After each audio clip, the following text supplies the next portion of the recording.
Lorsque l'on flâne dans les rues, toutes leurs couleurs se révèlent et subliment la ville. Ils sont l'identité de Lisbonne, inscrits dans son ADN. Les azulejos, ces petits carreaux de faïence décorés, sont partout sur les façades du centre historique. Leur nom tire son origine du mot arabe zulej, signifiant petite pierre polie. Anna et John viennent des Pays-Bas. Ils visitent Lisbonne pour la 30e fois, mais sont toujours sous le charme. Il y en a vraiment partout. On en voit à chaque coin de rue. Il faut bien regarder parce qu'ils sont parfois tout petits, au bas des immeubles ou tout en haut. J'adore. Je pense que c'est une partie formidable du patrimoine portugais. À l'origine, je crois que cela est venu d'Afrique du Nord, il y a des siècles.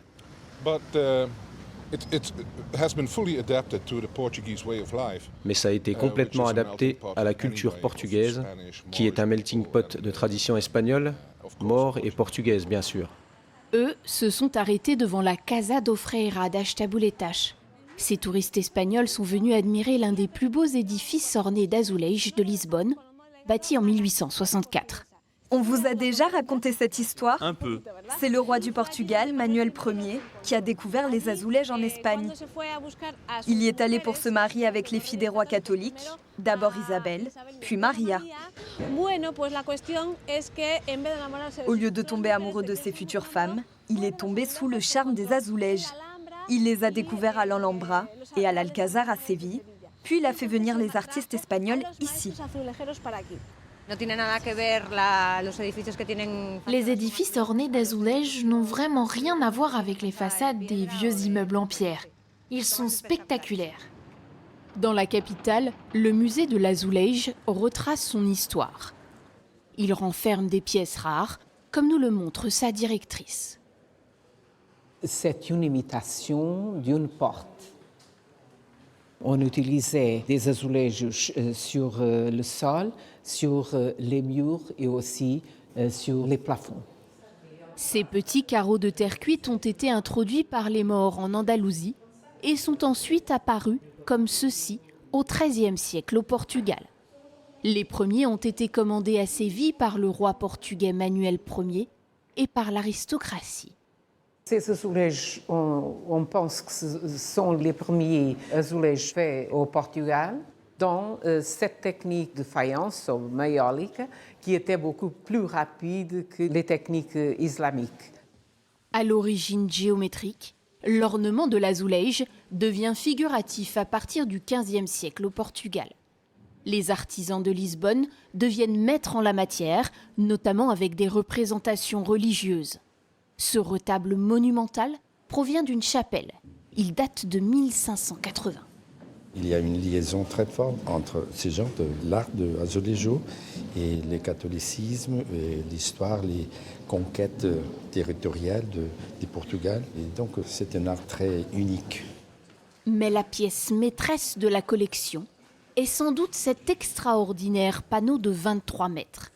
C'est l'iconographie la plus complète représentant Lisbonne, peinte 20 ans avant le séisme de 1755. Ici, c'est le monastère des Jéronymes. Ici, c'est la tour de Belém. Ça, c'est le palais royal qui allait jusque-là. Et ici, c'était la maison des Landes. C'était là qu'arrivaient toutes les choses qui venaient de l'Empire portugais.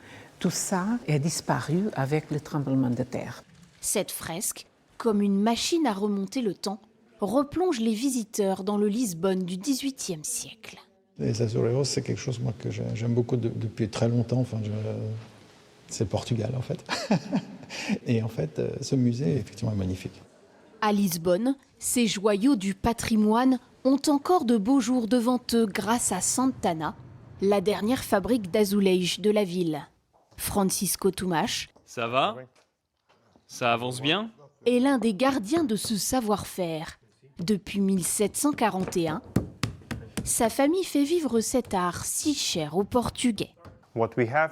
Ici, nous avons des carreaux arabes. C'était le tout premier type d'azoulège produit au Portugal. On les fait exactement comme au XVe siècle.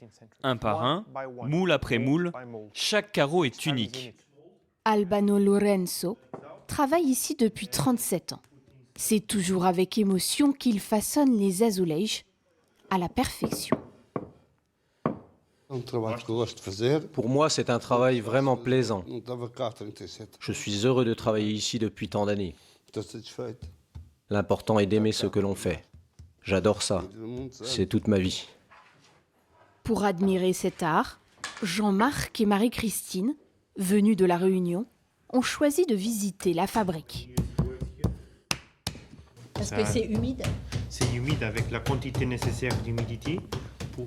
Du coup, on peut enlever facilement sans qu'il y ait aucune matière qui reste bloquée dessus. Et c'est un mélange de terre.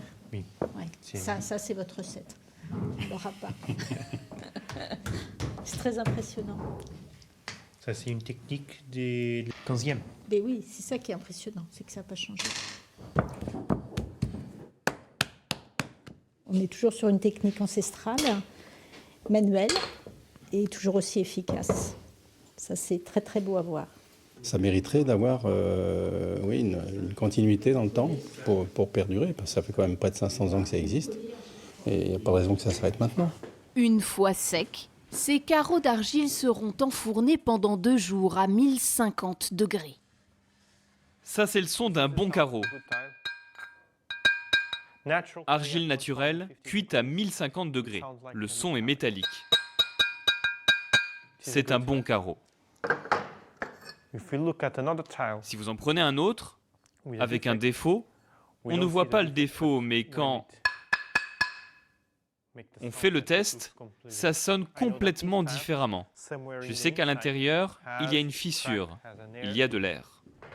Mais la magie n'opère vraiment que lorsque les azulejos passent entre les mains de ces artistes, comme Tumash. Comme vous pouvez le voir, une des difficultés pour peindre ces carreaux de céramique, c'est de comprendre la transformation des couleurs. Après la cuisson, les teintes deviennent complètement différentes. Ici, c'est un autre atelier de peinture. Dans la fabrique, on utilise différentes techniques. La plus connue est la majolique. Un carreau entier est vitrifié et ensuite, avec un pinceau et de la peinture pour céramique, on crée le motif que l'on souhaite. João Buchadash, lui aussi, a fait toute sa carrière à la fabrique, pinceau à la main. Nombreux sont les employés qui, comme lui, exercent ici toute leur vie. C'est très important que le savoir-faire se transmette de génération en génération. C'est une fabrique où les employés travaillent 10, 20, 30 ans. On a des familles d'employés qui œuvrent ici depuis 3 générations. Leur grand-père travaillait ici, leur père travaillait ici, et maintenant, c'est au tour de leurs enfants. C'est quelque chose d'unique au monde. La fabrique Santana est la seule à réaliser les azulejos dans les règles de l'art, à la main. Un savoir-faire unique qui lui permet de rayonner bien au-delà du Portugal. Elle reçoit des commandes du monde entier. C'est dans cette salle qu'elles attendent d'être expédiées, comme cette fresque aux détails époustouflants. Cette scène représente le départ de Lisbonne de la reine Catherine et du roi vers l'Angleterre. Pour Francisco, Santana doit continuer à faire vivre ce patrimoine unique. Pour lui, c'est un devoir autant qu'un honneur de préserver cet art qui magnifie la cité aux 1000 couleurs.